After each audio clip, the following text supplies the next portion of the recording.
Hey, Rhonda. Hello. Hello. So I'm going to introduce you for anybody who's not familiar. Rhonda is a landscape artist who paints primarily in oil with a palette knife. She earned master artist status through Northern California Arts, and her paintings are regularly displayed at the Blue Wing Gallery in Woodland. She has been accepted into prestigious statewide California Art Club shows along with numerous other exhibits. Her artwork has been in the State Fair, the Napa Valley Museum, the Crocker, and KBIE Art Auction. So, good morning, Rhonda. Good morning.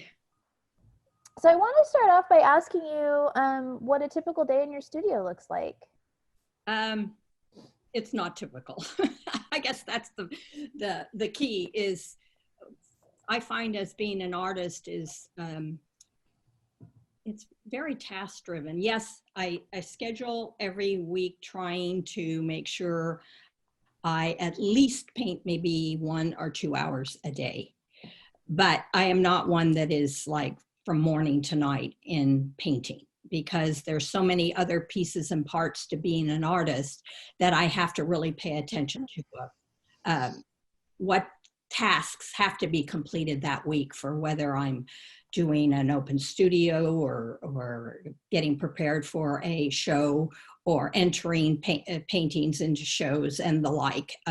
So there's always, for every hour you spend painting, there's probably 2 or 3 hours towards the things that go behind that of promotion, updating websites, preparing paintings like the nitty gritty of framing and making sure you have the materials that you need.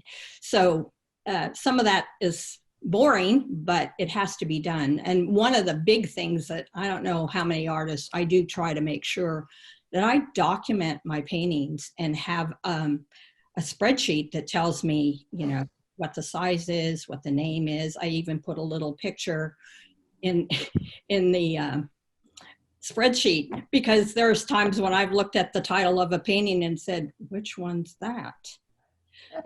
Because some of the names are similar and that kind of thing. So, and then also making sure that I know where they are. Are they at home in my studio or out at a gallery? And well, and the business of art can be so time consuming, you know, it's like that's a really difficult thing I think for a lot of artists to master. And I think if you aren't able to do that, your ability to be successful in what you're doing suffers because people aren't seeing what you're producing. Correct. But at the same time, it's hard sometimes, I think, for people to strike that balance so that the business side is not overtaking, you know, the parts that are more amorphous and harder with art, which is, you know, finding that thing that you want to create. So I'm curious in terms of, you know, what you're saying about the business side of things and everything. How is it, you know, what does your process look like when you're coming into the studio or you're going out into nature and you're getting ready to focus on creating work? Well, my process is like you mentioned in the introduction, I do use a palette knife. And so I guess the process is settling on what I want to paint and deciding what I think will work. And in using a palette knife instead of a brush, number one, it's cleaner. And I can load the back of a palette knife. The palette knives are, the painting palette knives are different than mixing palette knives. Right. That they have to be very flexible or it gets stiff and scratchy on the painting. And are you doing this plein air or are you doing it from photograph? I do both. So plein air, I always use a palette knife outside because it's quicker and, well, it's cleaner in the sense that when I'm done, you wipe the palette knife, throw it in your box, pack up, go home. You don't have to worry of, did I wash my brushes? Did I remember to take them out of my bag when I came home to wash brushes? And I can guarantee you I have ruined brushes. Right. I didn't get back to them. So to me, for outside, definitely palette knife. I do block in big areas and masses. That's important to me. I want to, so my paintings to start with look very abstract. And I really like to focus on what's in shadow and what's in sunlight. And if something is in sunlight, then that mass gets put in with a warm color. So like in this painting over here, you can see there's a whole bank of yellow bushes. That probably started totally yellow. And then the background's very, very dark. I put that in a very mixed dark green, dulled down. But then I work with the palette knife, mixing more color into those areas. That's how I work. So I don't mix perfect color on my palette. Are you completing everything on site, or do you bring things back to the studio and then finish refining them? I almost always touch up from outside, because you bring it inside, the lighting's different, something will stand out that's, you know, and most people are going to hang their paintings in a house rather than outside. So you want to key to more of the indoor lighting. And so sometimes I have to tone something down or brighten something back up. So yeah, I almost never have the perfect painting outside. There's always touch up inside. And how are you selecting the locations that you are going? Like, why do you drive around and then if you see something, you make a note of it and you go back? Or are there places that have significant relevance to you that you know, how, because you're making so much work. Like, how is it that you're selecting these sites? Well, it's, excuse my language, a crapshoot sometimes, because, you know, I belong to Yolo Arts, where they invite us on farms. Oh, wow. They have a different farm every month, and you can go, they set the times and the dates and that kind of thing. Well, sometimes you go and you go, oh, this is gorgeous. And it really speaks to me. Sometimes I go and I go, you know, and one time I was taking a workshop and somebody thought the teacher, well, what do you do if you get somewhere and you don't like what you see? And his answer was, go somewhere else. Now that doesn't always work, but I do find that if I suck in my breath when I look at a scene and say, oh, I have to paint this, the painting almost usually paints itself. Right. I say, this will do, because I'm there with other friends or whatever, and I can't leave. That's kind of what it looks like at the end. If my heart's not in it, it's not going to sing. Right. And I think that makes sense for so many artists. It's like, you know, if there isn't something that's resonating with you, you're not compelled to do it. I mean, that's just, as soon as it starts feeling like work, then it takes on a different tone, you know? And it gets stiff and it gets contrived. And you get frustrated with yourself if it's not working, because you just want to be done with it. And it's just not, you know, I mean, it feels laborious as opposed to something that's a joy. I have a whole section in my studio that's unfinished paintings. And every once in a while I'll go, oh, you need to go through those. Oh, throw it out, you know, or, oh, I see. Sometimes putting something aside that you struggled with and you take it out 2 or 3 days later or a year later, and you go, oh, I see what I can, I know what this needs to look right. I can fix this one. Well, and in some ways, I think that kind of could be an interesting conversation. You know, all artists have the things that they feel are unsuccessful in something that they've done. And so I think that, you know, it's like we all get excited about things, and having the conversation about the things you're excited about is easier than having the conversation about the things that you're not excited about or you struggled with. And I actually think maybe there's, you know, more to learn about yourself there than there is through the joyful part, you know?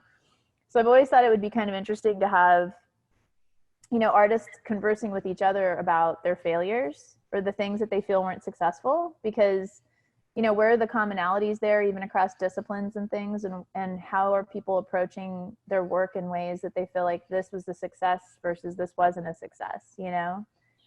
There's, and I feel that I really respect artists who will admit that it's not working, or this is a dresser, or, you know, I have, I think I was listening to, you know, a webinar or whatever, and the artist said, I'm really happy I'm getting to the place where 4 or 5 out of 10 paintings are successful. And that was an eye-opener to me, because I was thinking, well, by now you should, you know, be able to just produce a stunner every single time. It doesn't happen that way. No, and I think it also gets to the concept of like, art can function as an exercise for ourselves. You know, there's times when you just have to go out and do something, or you're working something out, or you're learning a process, or you're, you know, people use art to work through trauma. I mean, there's just different things. And then there's work that you create because you want to convey something to another person. And I think that there's value in both of those things, but I think that the part where you're trying to understand how you're communicating with someone else is the part that a lot of artists have a hard time with, because people personalize things and they resonate with them, so they just assume they're going to resonate with everyone else.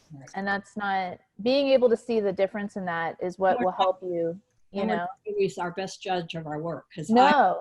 I have had some where I really don't like the piece. I've made this mistake at Open Studio before, where somebody says, "Oh, I love this one," and I go, "You do?" And you know, Right. that was a stupid statement because it resonated to her, but then she didn't buy it. You know, Right. so you know, I learned the hard way that, you know, don't give your opinion of your own piece, because it may or may not be true to somebody else. Right. And it's one of the reasons I think, you know, I have a lot of artist friends who will ask people to help them edit portfolios and things, or bodies of work for exhibitions, because you just get too close to the things that you do and you're not capable of seeing what's working and what's not, because you have, even just what you were saying about like going out to a farm or a place where the site really resonates with you, we have all this personal content that we carry in the work we make. So sometimes you're like, ooh, I really want to keep this thing because XYZ happened while I was making it. Even if it doesn't necessarily fit everything else you're doing, you have this resonance with it. And it's like, there's a lot of different layers about those decisions to be made with art that just make it very challenging, you know? Well, and one of the things I did recently was when I was going through some of these so-called unfinished pieces or unhappy pieces that I just didn't feel were quite right, I cut part of them down. Yeah. Because I paint on boards outside mostly, and I just took an X-Acto knife, cut off the offending part, Yep. and made it, and it worked much better. It was like, that was annoying. It was standing out. It didn't work. So you know, cut it down. So a 9x12 became a 9x8 or something like that.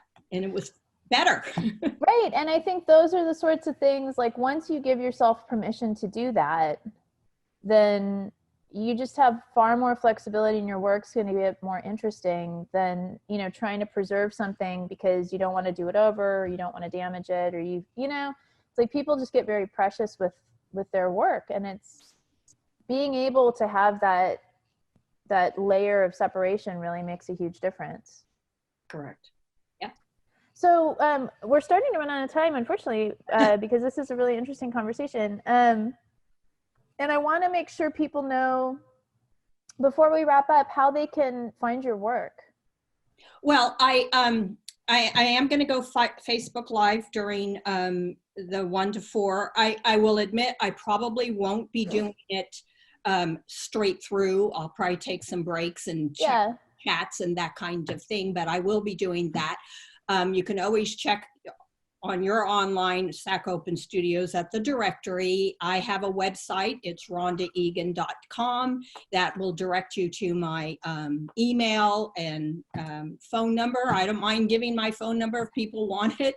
It's 916-396-3431. If you're not technically knowledgeable, let's use the old way. Call me and we'll see if we can't set up some kind of FaceTime or whatever. Yeah, a studio tour or something. Right. Well, cool. Well, this has been so great, Rhonda. And, you know, I've really enjoyed getting to know all of the artists better this year through the interviews we've been doing. And so I look forward to when you go live later this afternoon. Okay. Thank you for having me. Yeah. Good luck, everybody. Bye. Bye.